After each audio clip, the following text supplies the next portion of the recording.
Hi guys, welcome back to another video, and today I'm going to be talking about wax and just all things wax, opinions on different waxes, what's worked for me, what hasn't worked for me, and why I use the waxes that I use in candle making. If you're new here, my name is Jordan and I own WILDRACE, a luxury sustainable candle company based in the UK. And I do weekly vlogs every Sunday, a week in the life of a candle maker, and then we do like business talks on a Wednesday where we talk about more specific stuff to do with business or candle making. So when starting out, you're going to see so many different waxes and you're probably going to be like, where do I start? For me, it was a clear-cut decision right at the start for certain particular things, because the value of my business was always like sustainability and environmental side of things, and also wanted it to be completely vegan. So for example, beeswax was straight out the question because it wasn't vegan and I wanted to be able to offer vegan options. At the time of building my business, I was also vegan, so it was extremely important. But beeswax, as far as I'm aware, is a quite pricey option. I think it works quite well, but I will not be able to talk about that. I have never used beeswax because it just didn't fit the theme straight away.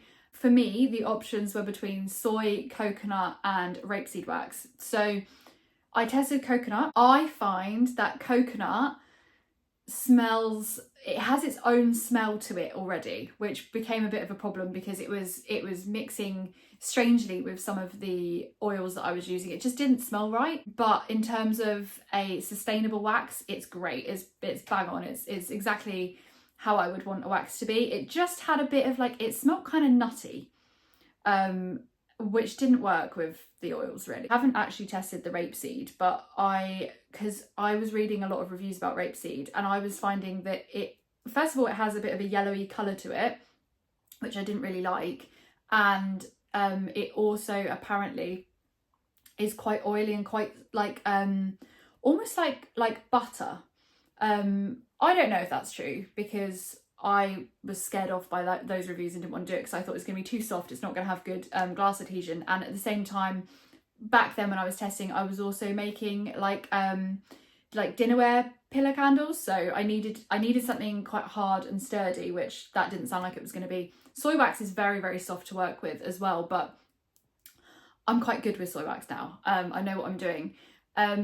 Paraffin wax, I can't stand the stuff. I'm asthmatic and I find that I don't know if I have an allergy to it or something, but it just irritates me.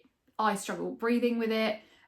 It has a lot of soot. It lets off a lot of like black. You'll get black on the ceilings. You might know if you've used cheaper like paraffin candles before you had a candle brand or before you're starting this whole experience. I know for a fact that my granny always had paraffin candles in the house and her ceilings were black. So paraffin, I just don't find it to be a clean wax. Obviously it is classed as renewable because it's old like animal remains, like it's crude oil, it's like down that kind of thing, isn't it? It's just like squished down animals over years and years and years. So technically it is renewable. I know that paraffin, there's a big like debate between soy and paraffin wax. Paraffin, I just do not find has the same quality as soy wax. I think that paraffin, whilst technically can be classed as, you know, renewable in a way because it's obviously broken down animal and all sorts of stuff like that, it's kind of, it's petrol basically, isn't it? It's like it's old animals and stuff, but it sounds really weird saying old animals, but you know what I mean. If you look it up, it's like crude oil and stuff. I'm sure it's stuff to do with all of that. Although it is renewable, it's such long-term renewable that I don't really class it as being renewable. Like soy, you can grow it every single year. But with the paraffin, it's something that it takes like thousands, millions of years to renew. So I don't necessarily agree with paraffin being an eco choice. If anything sets my asthma off, I just stop using it because I know that I don't want, and I know that like asthma attacks and stuff is very, very specific to the person, but I don't want to send anything out that would affect my asthma. And for me, soy wax is just, it's clean. It's got a clean process from start to finish. They use alcohol to kind of break it down and separate it, and alcohol is fine. Obviously you use alcohol in hospitals and with cleaning things and stuff, so although it is alcohol and you would kind of think of that as being a chemical, it's alcohol. It's what you use for cleaning, isn't it? For me, soy wax and coconut wax and rapeseed wax from like a sustainable point of view are the best ones you could use. Beeswax, if you weren't interested in a vegan option. I just can't stand paraffin. Now paraffin's easier to work with. Paraffin is harder. It sets easier, it sets more level. You're going to have a lot easier time with paraffin.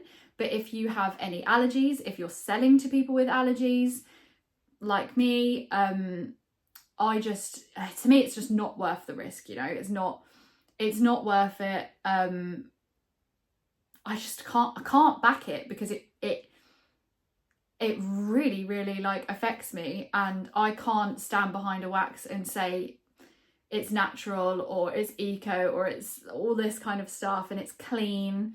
And especially when people try and say that it's as clean as soy wax, like I just can't back it when I know how it personally affects me and I've tried so many times. So you're gonna have to pick a wax. I would recommend using, well, actually I would recommend testing all of them and seeing what works best for you. But you've heard my opinions on them all. You know what I think, you know what I've done. But I do think part of having your own candle business and your own identity and brand is very much sussing out what works for you and what works with your vessels, your fragrance oils, your wicks, like, because everything just reacts differently. And yeah, you need to find what works for you. So let me know how it goes. Let me know what waxes you've tried, what you like, what you don't like. I'd love to hear all of your feedback, especially if you've tried beeswax, because like I said before, I haven't tried that one, just purely because of it not being vegan and fitting in with the brand's kind of ethos. But do let me know if you have tried it and what you think of it, because I imagine it to be quite tricky to work with, but only because when I've handled beeswax stuff before. So yeah, let me know. If you enjoyed the video, please give it a like. I'm not sure what we're doing for next Wednesday's video. I do have quite a few ideas, so I'm going to probably pluck one of those out, and I'll catch you on Sunday with the weekly vlog. Thanks for watching.